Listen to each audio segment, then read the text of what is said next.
Hello students, continuing electrochemistry. तो आज के इस लेक्चर में हम बात करने वाले हैं कोरोजन के बारे में। तो क्या होता है corrosion? It is the eating up of metal atom by the action of air, moisture और chemicals on the surface of metal. तो बेसिकली जब एयर, मॉइस्चर और केमिकल्स मेटल सरफेस के ऊपर अटैक करते हैं तो वो उसके साथ रिएक्ट करना शुरू कर जाते हैं। रिएक्ट करते हैं तो ऑक्साइड्स बनाते हैं, जिसकी वजह से उनका कोरोजन शुरू हो जाता है। तो जैसे आप अपनी डेली लाइफ में देख पाते हैं, rusting of iron.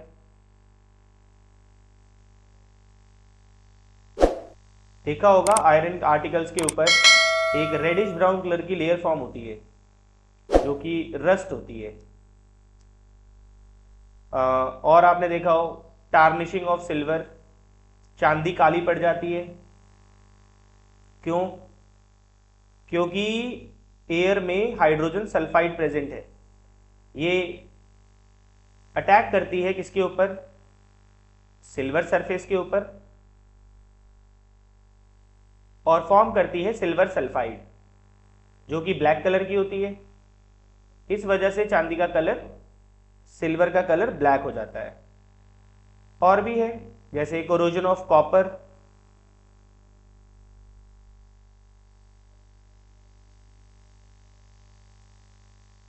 Green coat बनता है कॉपर आर्टिकल्स के ऊपर। किसका होता है वो green coat? Alkaline copper carbonate. Alkaline copper carbonate, ये होती है वो ग्रीन कोट। तो हमें यहां पे बेसिकली जो चीज समझनी है वो है रस्टिंग ऑफ आयरन, कि आयरन का कोरोजन कैसे होता है। Rusting of iron. तो अगर आप यहां पर एनोड पर बात करें तो एनोड पर जो आयरन है वो ऑक्सीडाइज होता है और बनाता है Fe2+ और रिलीज करता है 2 इलेक्ट्रॉन। और इसका जो स्टैंडर्ड ऑक्सीडेशन पोटेंशियल है वो है 0.44 वोल्ट।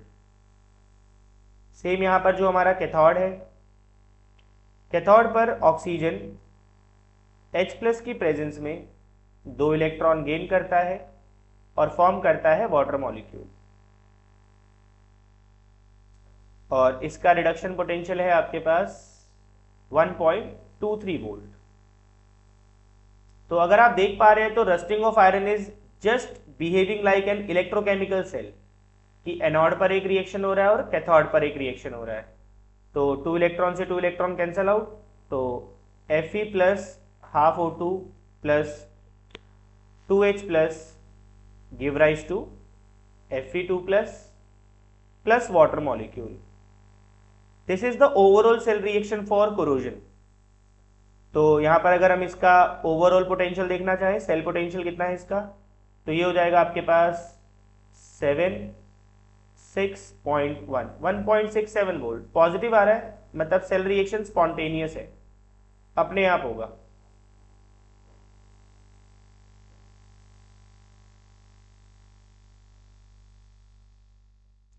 यहां पर बात करें तो ये H+ कहां से आए?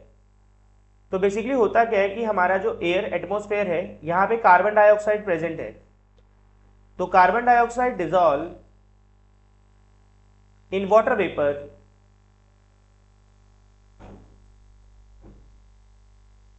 present in atmosphere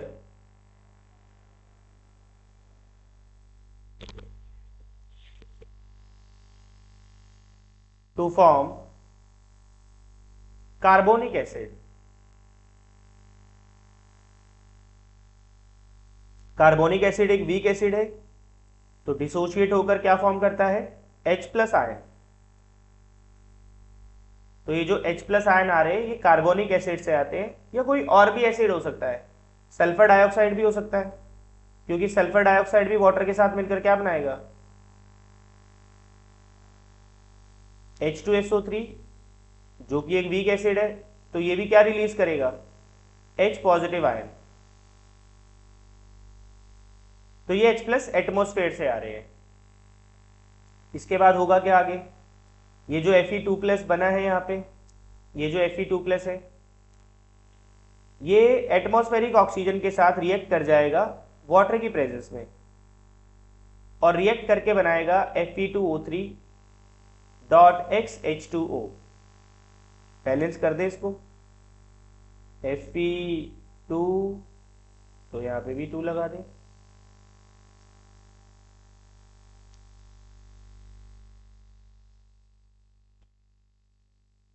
वाटर के साथ तो X लगा ले, और यहाँ पे 2 लगा दे, यहाँ पे 3 लगा दे, यहाँ पे 4 हो जाएगा, तो ये हो जाएगा आपका 2x। This is you called rust. ये है वो रेडिश ब्राउन कंपाउंड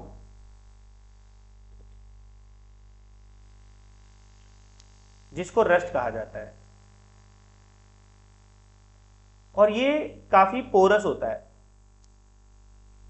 अब इसके पोरस नेचर की वजह से क्या है, ऑक्सीजन बार बार अटैक अंदर आयरन के ऊपर कर पाएगी, बार बार आयरन के ऊपर अटैक होता जाएगा, तो बार बार कोरोजन होती जाएगी, जिसकी वजह से रस्ट बनता जाएगा, और जो हमारा मेटल है वो वीक होता जाएगा। तो due to porous nature of iron 3 oxide, atmospheric oxygen continuously attack on Fe2 plus,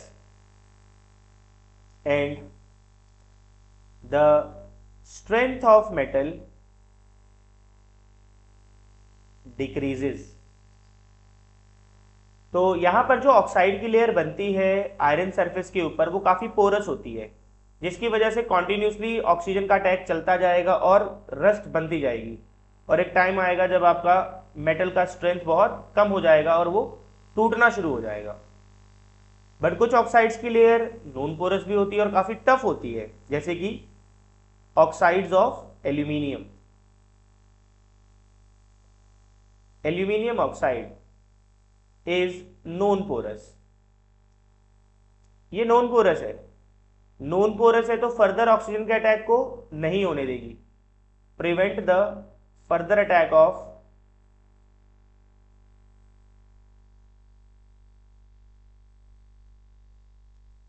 oxygen and corrosion slow down. तो यहां पर जब एल्यूमिनियम का रिएक्शन होता है उसके ऊपर एल्यूमिनियम ऑक्साइड की लेयर बनती है जो कि नॉन पोरस है, और इसकी वजह से ऑक्सीजन फर्दर अटैक नहीं कर पाती। अब ऑक्सीजन फर्दर अटैक नहीं कर पा रही है तो कोरोजन स्लो डाउन हो जाएगा। तो इसको ऐसे भी कहा जाता है कि corrosion is sometime useful. Aluminium के केस में कोरोजन को क्या कहा जा रहा है, यूजफुल कहा जा रहा है। Corrosion is sometime useful. जिस केस में ऑक्साइड की लेयर काफी टफ बनती है उस केस में कोरोजन काफी यूजफुल माना जाता है, क्योंकि वो फर्दर अटैक नहीं होने देता। तो अगर हम यहां पर बात करें कि अब कोरोजन से बचा कैसे जा सकता है, तो प्रिवेंशन फ्रॉम रस्टिंग।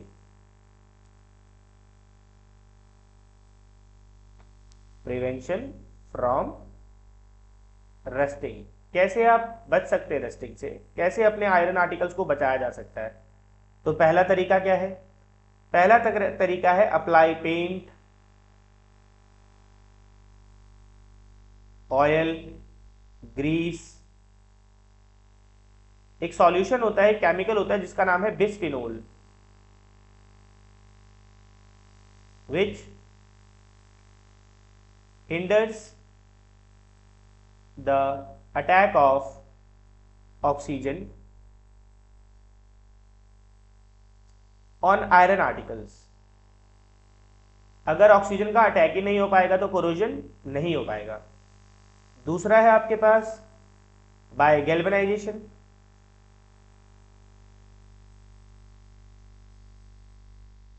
गैल्वेनाइजेशन में क्या होता है, आप अपने आयरन आर्टिकल्स के ऊपर मोल्टन जिंक की लेयर को चढ़ा देते हैं। तो it is a process of applying coating of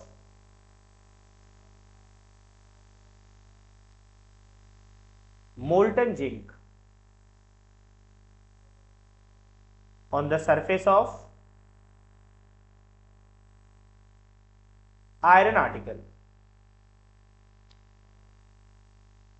अब आपने आयरन के सरफेस के ऊपर जिंक का कोट लगाया है। अब जिंक ज्यादा रिएक्टिव है तो किसका ऑक्सीडेशन होगा, जिंक का ऑक्सीडेशन होगा, तो आयरन की ऑक्सीडेशन रुक जाएगी, स्लो डाउन हो जाएगी, तो आपका आयरन आर्टिकल प्रोटेक्ट हो जाएगा, बच जाएगा, उसकी कोरोजन नहीं होगी। और थर्ड आप कर सकते हैं कैथोडिक प्रोटेक्शन। कैथोडिक प्रोटेक्शन या फिर सैक्रिफिशियल एनोड। तो यहां पर क्या होता है, आप जिस भी आयरन आर्टिकल को प्रोटेक्ट करना चाहते हैं उसको एक वायर की हेल्प से, एक हाईली रिएक्टिव एलिमेंट के साथ कनेक्ट कर दें। उसको एक वायर की हेल्प से एक हाईली रिएक्टिव एलिमेंट के साथ कनेक्ट कर दें। जैसे मान लीजिए हमने यहां पर इसको मैग्नीशियम के साथ कनेक्ट कर दिया है।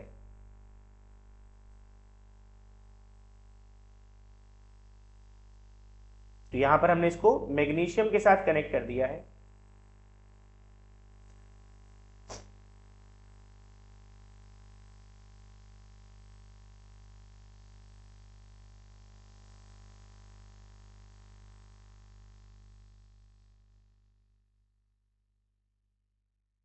और ये हमारा आयरन आर्टिकल है। अब अगर मैग्नीशियम के साथ हमने इसको कनेक्ट किया है तो मैग्नीशियम ज्यादा रिएक्टिव है, तो मैग्नीशियम क्या करेगा, मैग्नीशियम अपने आप को ऑक्सीडाइज करेगा।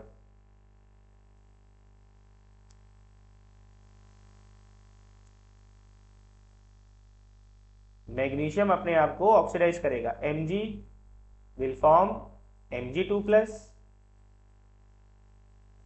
एंड रिलीज 2 इलेक्ट्रॉन, और ये 2 इलेक्ट्रॉन्स इस वायर के थ्रू जाएंगे और आयरन अपनी ऑक्सीडेशन की बजाय रिडक्शन शुरू कर देगा। तो Fe2+ will form 2 electron and form Fe। तो यहां पर आपका आयरन आर्टिकल रिड्यूस हो रहा है।